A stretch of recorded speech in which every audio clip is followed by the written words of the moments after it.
Bismillahirrahmanirrahim. Assalamualaikum warahmatullahi wabarakatuh.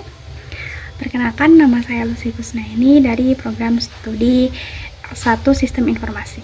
Oke, di sini saya akan membawakan sedikit presentasi terkait konsep sistem informasi di dalam kehidupan di dunia sekarang ini. Pengantar sistem informasi dengan integritas teknologi, data, dan proses. Sistem informasi adalah kerangka kerja yang mengintegrasikan teknologi manusia, data, dan proses. Tujuan utama adalah mendukung operasi, pengembalian keputusan, dan inovasi dalam organisasi. Komponen utama dalam sistem informasi adalah perangkat keras, perangkat lunak data, manusia, dan prosedur.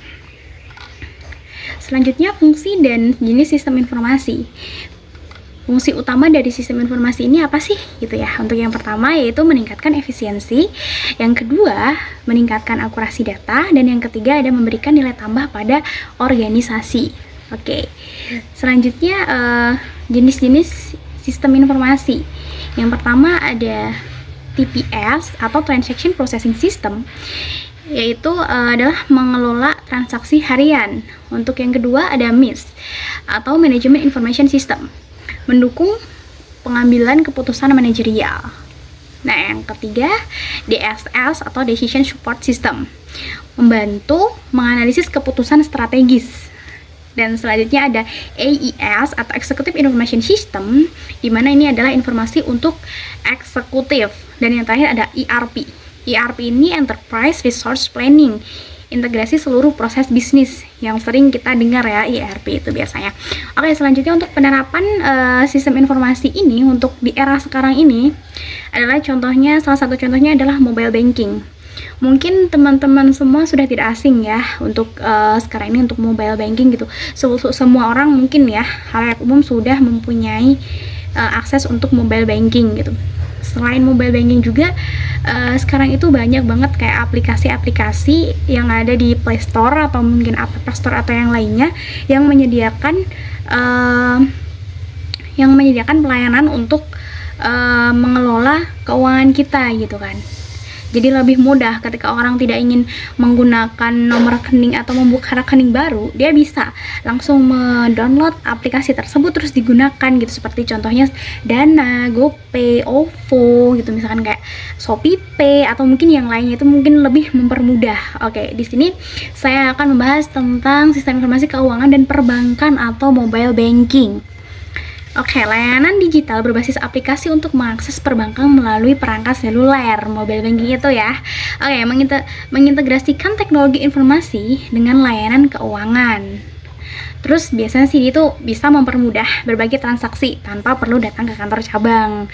Jadi bisa kita di rumah, terus kita tinggal ketik, terus tiba-tiba udah bisa transfer. Bisa juga kalau sekarang udah bisa gitu kan ngambil uang tanpa pakai kartu gitu, tinggal pakai kode terus kita masukkan langsung keluar uangnya gitu kan. Jadi mungkin lebih mudah, lebih efisien gitu ya. Nah, selanjutnya untuk fitur utama mobile banking itu yang pertama bisa transfer dana maksud saya. Transfer dana ke rekening yang sama ataupun rekening yang berbeda. Itu menurut saya itu lebih membantu sekali ya, daripada kita harus datang ke kantor cabang atau misalkan kita harus datang ke ATM terdekat gitu kan. Itu butuh effort, dia nggak sih, untuk sekarang yang kaum mendang-mending gitu kan, lebih baik pakai mobile banking. Oke. Yang kedua ada pembayaran tagihan, misalkan listrik, air, internet, telepon, dan lain-lain. Mempermudah sekali gitu kan. Adanya pembayaran itu kan bisa pakai gitu kan, pakai fitur yang disediakan oleh mobile banking yang kita punya gitu kan. Atau bisa juga pakai virtual account, mungkin itu lebih mudah gitu kan. Selanjutnya bisa melakukan pembelian. Oke, pembelian tuh bisa pulsa, pakai data, atau produk digital. Kita bisa kayak pasti berbelanja di e-commerce, terus tiba-tiba kita langsung ngebayar dari transferan itu. Jadi kita nggak perlu buat COD atau yang lainnya gitu, kita bisa langsung bayar aja tanpa harus mengeluarkan uang. Enak kan? Oke, selanjutnya ada cek saldo dan mutasi rekening. Nah, ini yang paling penting nih, kita bisa cek saldo kita. Saldo kita tinggal berapa, terus kita bisa cek mutasi rekening kita sudah transaksi kemana aja gitu. Itu juga bisa mengantisipasi gitu kalau misalkan terjadi hal-hal yang tidak diinginkan dengan rekening kita.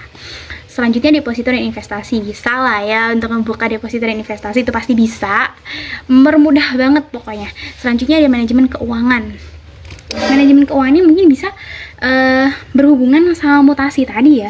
Kalau kita bisa lihat mutasi kita, berarti kan kita tahu nih gimana kesan kita dalam menggunakan uang, mengelola uang gitu kan.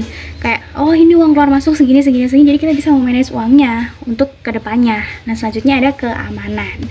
Keamanan ini ya mungkin lebih aman karena mungkin ya kalau misalkan kita pakai kartunya hilang gitu kan, bisa aja ditemu orang terus langsung kayak ya sekarang banyak banget ya pencurian yang kayak gitu. Kalau misalkan mobile banking kan hanya kita yang tahu gitu, cuma kita yang tahu. Selanjutnya ada manfaat mobile banking. Yang pertama ada kemudahan akses, bisa diakses kapan aja dan di mana aja pastinya, oke. Yang kedua ada efisiensi waktu. Iyalah lebih cepat gitu, nggak perlu kantor cabang atau harus pergi kemana-mana, harus ke ATM atau segala macam gitu kan. Tinggal di rumah aja duduk bisa tuh melakukan transaksi semuanya. Selanjutnya ada keamanan data. Di situ ada lebih melindungi sih sebenarnya, melindungi pengguna dari berbagai macam penipuan. Tapi balik lagi sih ke orangnya ya. Kalau orangnya gampang ketipu ya tetap aja mau dikasih proteksi seprotek apapun, tetap aja sih kena tipu.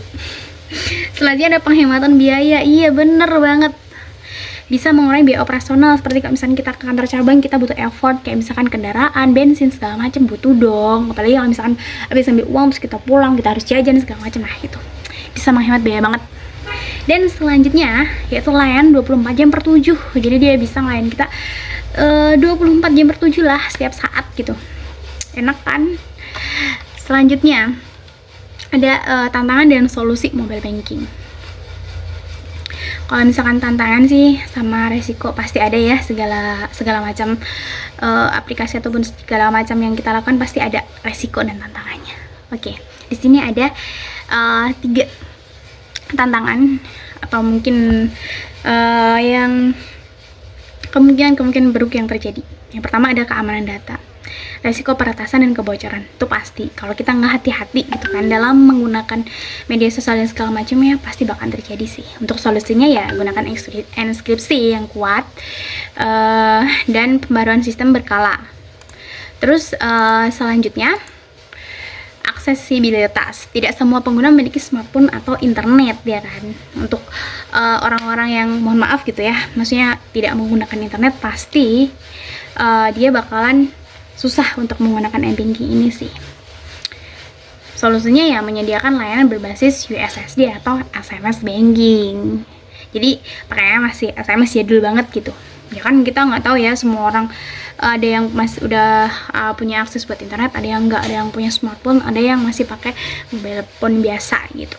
Oke, selanjutnya ada literasi digital, edukasi penggunaan tentang keamanan digital. Menurut saya sekarang masih belum banyak gitu edukasi tentang digitalisasi sih. Jadi perlu diadakan edukasi atau panduan pengguna.